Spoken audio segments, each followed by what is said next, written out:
जय श्री कृष्णा। हमारे channel Krishna 2M में आपका स्वागत है। आज मैं सुनाने जा रही हूँ आपको गणगौर व्रत की कहानी। एक समय की बात है, भगवान शिव जब भ्रमण करने जा रहे थे तो माँ पार्वती जी कहने लगी कि मैं भी आपके साथ आऊँगी। और भगवान शिव बोले, देखो पार्वती जी, आप साथ तो आ रही हैं, पर संसार में मनुष्य अपने अपने कर्मों के अनुसार कई प्रकार के कष्टों से पीड़ित हैं।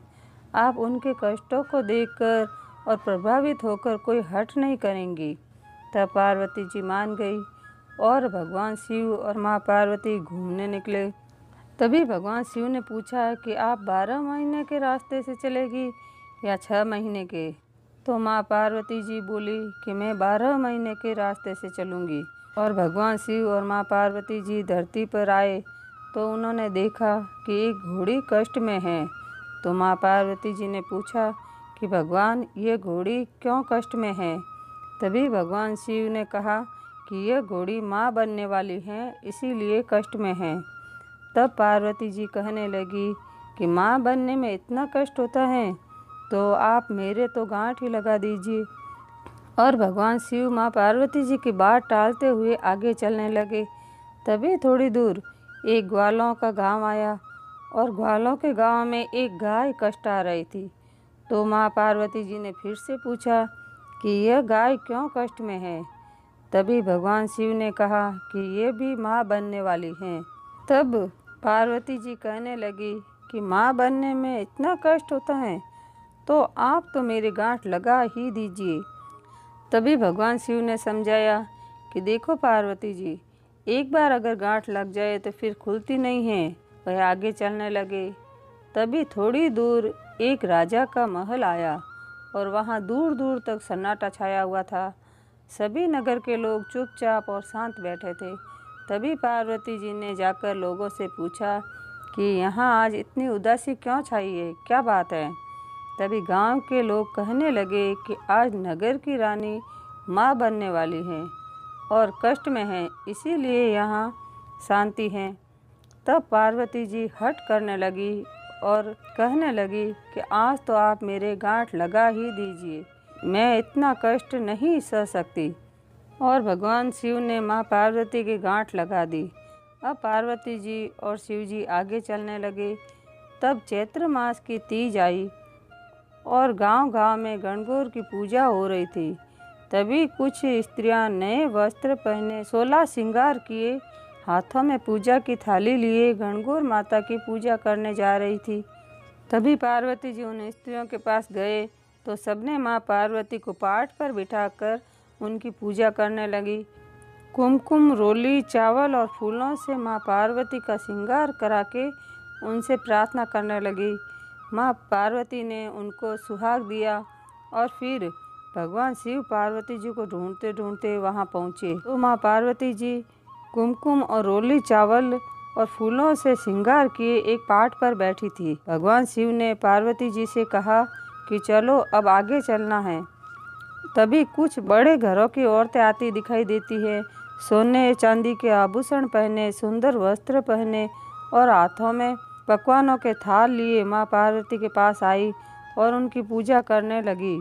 तब भगवान शिव ने कहा कि पार्वती जी, आपने सारा सुहाग तो उन पहली औरतों को दे दिया, अब इनको क्या दोगी? तभी माँ पार्वती ने अपनी छोटी उंगली से थोड़ी मेहंदी, मांग से थोड़ा सिंदूर और आँख से थोड़ा काजल लेकर हाथ में जल में घोलकर उन औरतों पर छींटे डाले, अमर सुहाग दिया। अब भगवान शिव और माँ पार्वती जी आगे चलते हैं और पार्वती जी के पीहर जाते हैं और वहाँ खूब चाव से इनका मान सम्मान होता है। कई प्रकार के पकवान बनाए जाते हैं। तभी भगवान शिव आसन पर विराज होकर और बड़े ठाट बाट से खाना खाते हैं और चाव चाव में सारा खाना खा लेते हैं। तब माँ पार्वती जी भूखी रह जाती हैं और बथुए का साग खाकर और पानी पीकर आती हैं। भगवान शिव के पास आकर बैठती हैं। तभी भगवान शिव कहते हैं, पार्वती जी, आपने खाना खाया? तब पार्वती जी कहती है, हाँ, मैंने भी खाना खा लिया। तो भगवान पूछते हैं, आपने खाने में क्या खाया? और पार्वती जी कहती है, जो आपने खाया वही मैंने खाया। ऐसा कहकर पार्वती जी आराम करने लगती है और उनको नींद आ जाती है। तभी भगवान शिव पार्वती जी के नाभि की ढकनी खोलकर देखते हैं तो पेट में सिर्फ बथुए का साग और पानी था। तभी पार्वती जी की नींद खुलती है और भगवान शिव पार्वती जी से पूछते हैं कि पार्वती जी, आपने मुझसे झूठ क्यों कहा कि जो मैंने खाया वही आपने खाया है, पर आपके पेट में तो सिर्फ बथुए का साग और पानी है। तभी पार्वती जी नाराज होते हुए भगवान शिव से कहती हैं कि आपने मेरे पेट की ढकनी क्यों खोली, मैंने क्या खाया या क्या नहीं, और वचन लेती हैं कि आज के बाद से किसी के पेट की ढकनी नहीं खुलेगी। हर इंसान के पेट में उसके घर की लाज छिपी हुई होती है। तब भगवान शिव माँ पार्वती को वचन देते हैं और वहाँ से आगे चलते हैं और वापस कैलाश के लिए निकलते हैं। तो वहीं राजा का नगर आता है। तो वहाँ ढोल नगाड़े बज रहे थे, स्त्रियाँ संगीत कर रही थी और महल के बाहर लड्डू बंट रहे थे।